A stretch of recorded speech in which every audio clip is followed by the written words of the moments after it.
Hello and good morning, everyone. I am myself Darshan Wal, and I am here with the presentation Transcendentalism, Nature Obsession.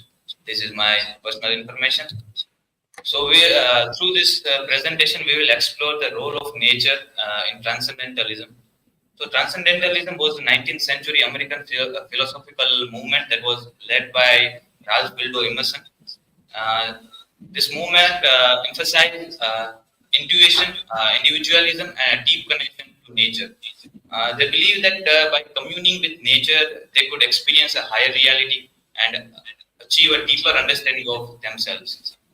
Nature was a central thing to their philosophy. These are some key figures of Transcendentalism, in which we see Ralph Waldo Emerson, Henry David Thoreau, Margaret Fuller, Lydia Maria Child, and Amos Bronson Alcott. So, uh, Transcendentalists see nature as a divine force.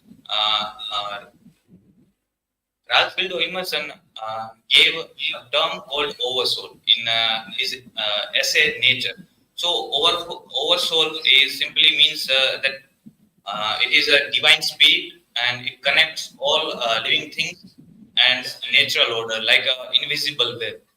And by immersing oneself in nature, one could access the oversoul and experience the higher reality and deep connection with divine.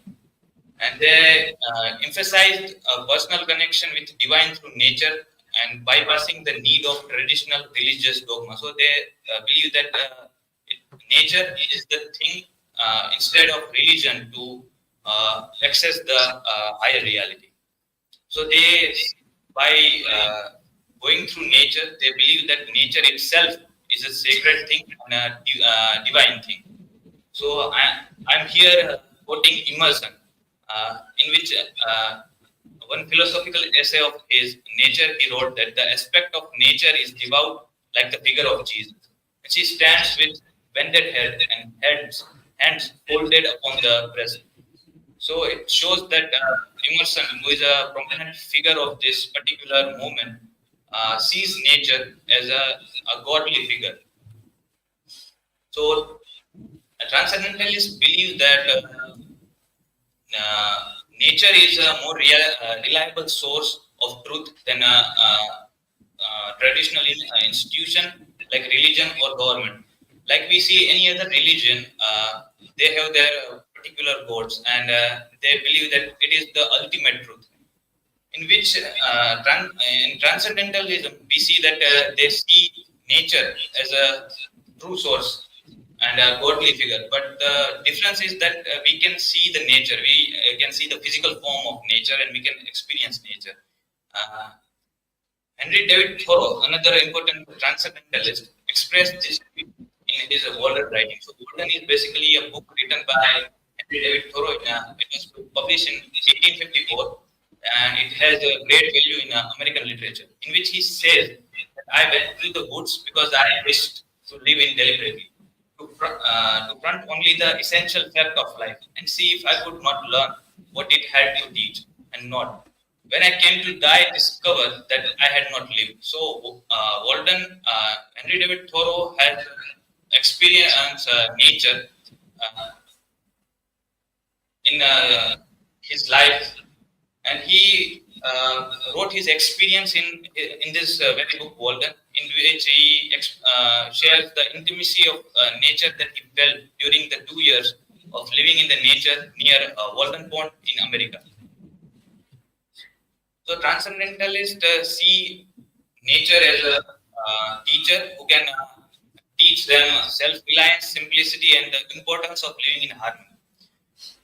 So Emerson in his nature says that the woods were made for men and not men for woods. In man is all the intelligence of vegetable and animal kingdom and of the new geology. Is it not the chief use of the outer world to educate the inner world? So, transcendentalists are highly critical about the industrialism because it obviously destroys the nature and it alienating people from the natural world. Uh, Through that time, some people have argued that without industrialism, we cannot provide the essential things to the society. So the Thoreau's experiment of living in nature is a direct challenge to this value of industrialism. He believed that a simple life lived in harmony with the nature was preferable to the materialism and consumerism of the industrial age. So transcendentalist authors in nature. So first we see Ralph Waldo Emerson, who is a prominent leader of transcendentalism. Emerson believes that in a inherent goodness of nature and its ability to connect us to the oversoul, universal spiritual force. He expressed this view in his essay Nature and Other Works. Second is Henry David Thoreau. Thoreau is famously lived a simple life, a Walden Pond to immerse himself in a nature and explores its spiritual and philosophical depths. He documented his experience in Walden, as we discussed before. Margaret Fuller is also an influential transcendentalist.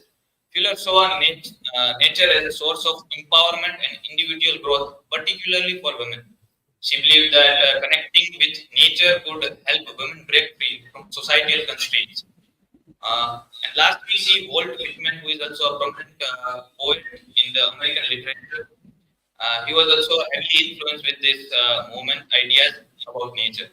And in his poems, such as Song of Myself and Leaves of Grass, he praises and celebrates the interconnectedness of nature and humanity.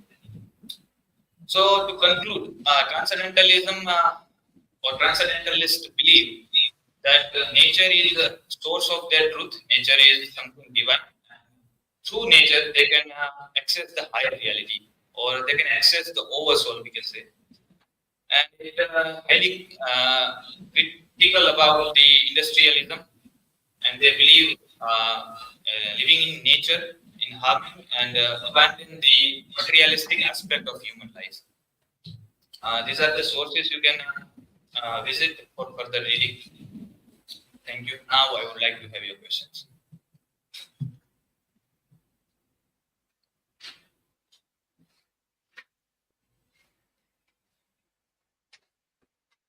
Darshan, how can we view nature as divine when it constantly presents challenges that threaten our existence? So transcendentalists see nature as a divine source. It depends on individual perspective to whether you see nature as a divine or not. But to explore this further, we have to see the nature of dual nature of natural world. That on the one hand, nature is providing us the resources like water, food, and oxygen to survive us. And the other hand, nature is destructive. Like we see the natural force, like blasting volcano or we have seen the many calamities like tsunami.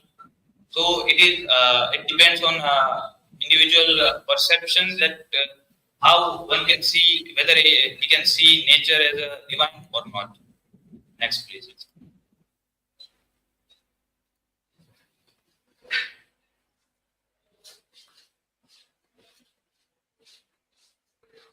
Darshan, are there any modern environmental movements or ideas that can trace their roots back to transcendentalist thought? We see many environmental activists nowadays, like Greta Thunberg. But by through while researching for this topic, I came across a movement called deep ecology, in which this particular movement argues about equal rights of every living being, whether it is needful to humans or not.